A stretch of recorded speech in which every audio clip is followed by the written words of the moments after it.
And also breaking overnight, President-elect Donald Trump names another key role in his administration.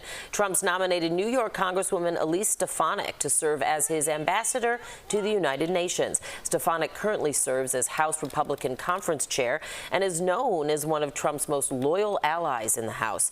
The Senate must confirm the nomination before it is official. And Trump announced some other key appointments over the weekend. CBS News' Jared Hill has the latest on Trump's transition to the White House. President-elect Donald Trump is huddling with his transition team in Mar-a-Lago, building his new administration. Trump announced former ICE Director Tom Homan will be his border czar. And CBS News has learned that GOP Senators Marco Rubio and Bill Hagerty, a staunch opponent of Ukraine funding, are among those being considered for Secretary of State. Whatever role I hold going forward, it's going to be advancing the positions that President Trump has articulated. But as the cabinet grows, Trump announced two people who won't be included: his former UN ambassador turned primary rival Nikki Haley and his former Secretary of State Mike Pompeo. The president-elect is gearing up to meet with President Joe Biden at the White House on Wednesday, a courtesy Trump did not extend to Biden after the 2020 election.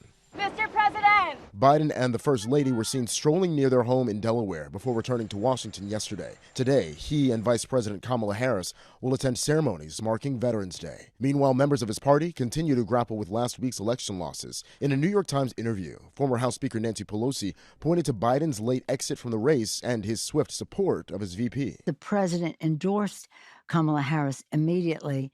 That really made it almost impossible to have a primary at that time. If it had been much earlier, it would have been different. This week, new members of Congress will be in Washington for orientation, with the Senate flipping to GOP control in January, the House still being determined. Jared Hill, CBS News. Speculation has begun over who will secure top leadership positions in the U.S. Senate when Republicans take over next term. Longtime GOP leader Mitch McConnell will be stepping down from the role at the end of the year.